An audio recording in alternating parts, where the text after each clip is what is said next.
I'm a senior vice president and I'm heading a unit called Organization and Culture, meaning that I'm responsible for organization development, employer role, digital tools, working tools, and a few more areas, but that's kind of the main areas that I'm responsible for. And how important is leadership and change for your position? It's very important. It's important for me as a person also because I'm also a leader. But of course, given the mandate I have within organization development and the kind of the digital transformation journey that Telenor is now entering on, being a digital service provider, leadership and change is absolutely key. And also the combination of leadership and change, because we need to show very highly skilled change leadership in the journey we take now. Because what we need to do is to maintain and ensure business continuity in a huge, very profitable organization, while at the same time enter a journey more into a disruptive digital journey, where we need to develop a different culture, where we explore more, and we also develop more innovation culture. So we need to kind of master two games here. One in the operational excellence part and maintain the profitability at the same time, be explorative and innovative. And that is a very big challenge for an organization to kind of deal with those two logic at the same time. Why do you think digitalization is important for Telenor? It's important because the digital is here, you know, people getting more and more digital, people are consuming data, we have smartphones also in the developing part of the world, and also the digital space is also actually having a bigger purpose for society because people are getting access to information, it's a democracy, so it's a trend that everybody is on. Specifically for the mobile business is that we see that we are disrupted by players who does not have the same burden, if you can call it, in terms of cost of networks like Facebook, Google. So we are seeing that other players are starting to compete on our domain, and which doesn't have the same organization to bring with them and on the cost side. So we need to also develop our services and try to meet competition from new players in the market, which is absolutely new to the mobile business. Would you say that there is a strong connection between leadership and change and digital transformation? Yeah, that's the big $1 billion question, you know, actually, because all those three things is important. But I think also how you bring them together is where the intelligence is.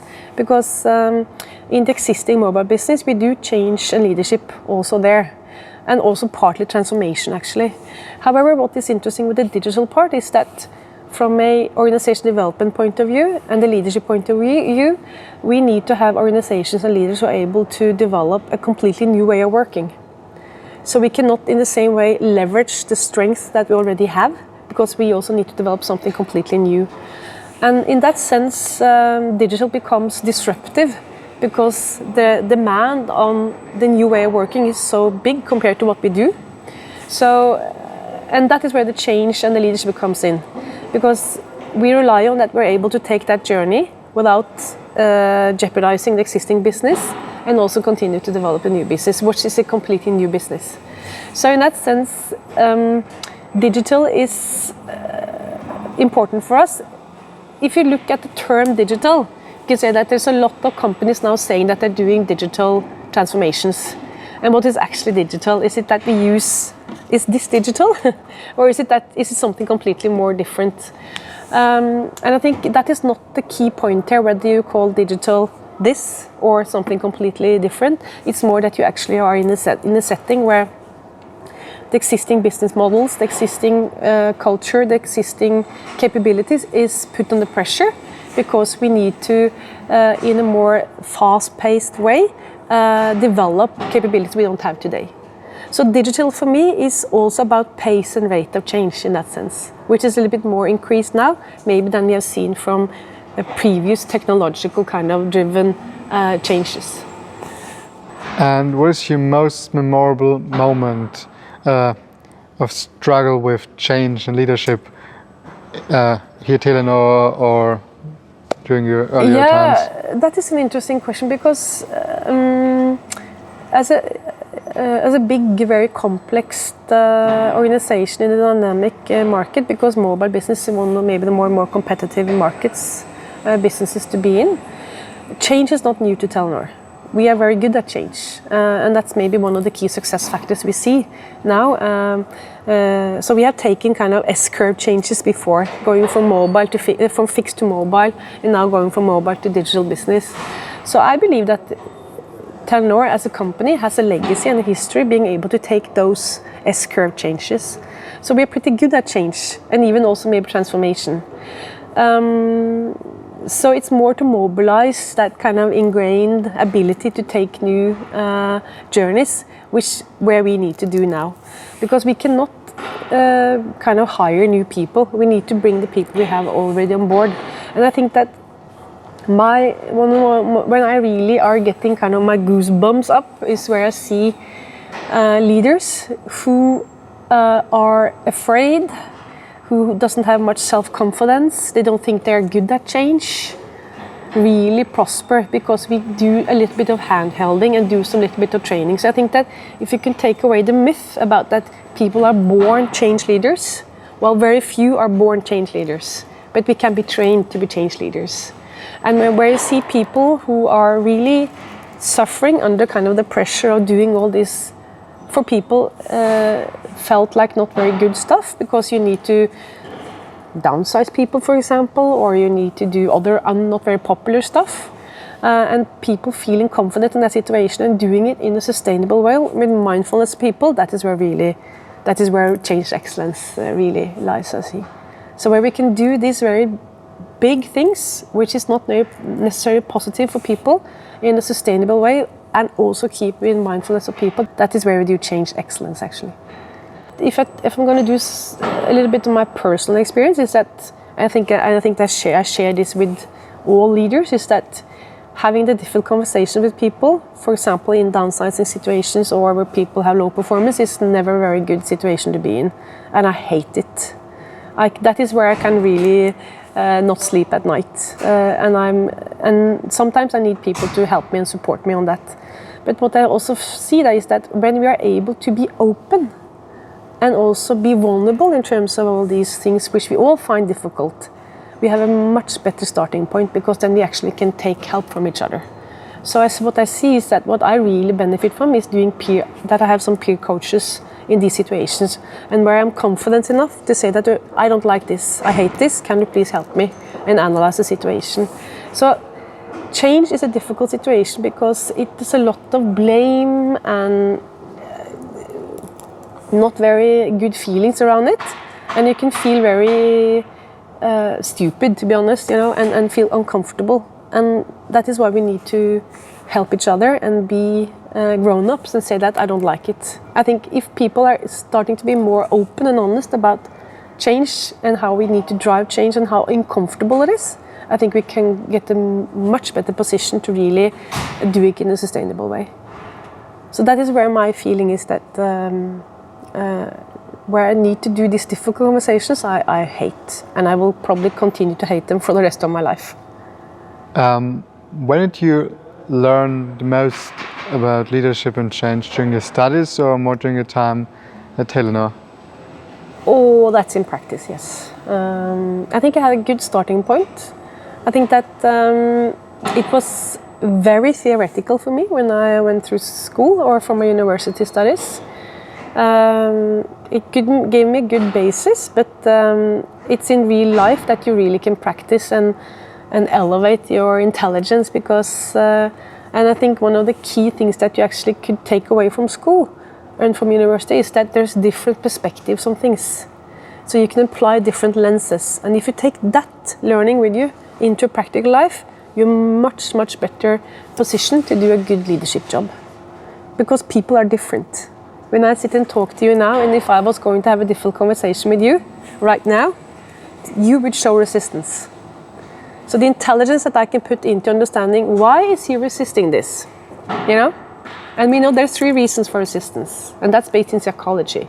It's that you don't get it, you don't understand why you need to be in the receiving end of this bad message.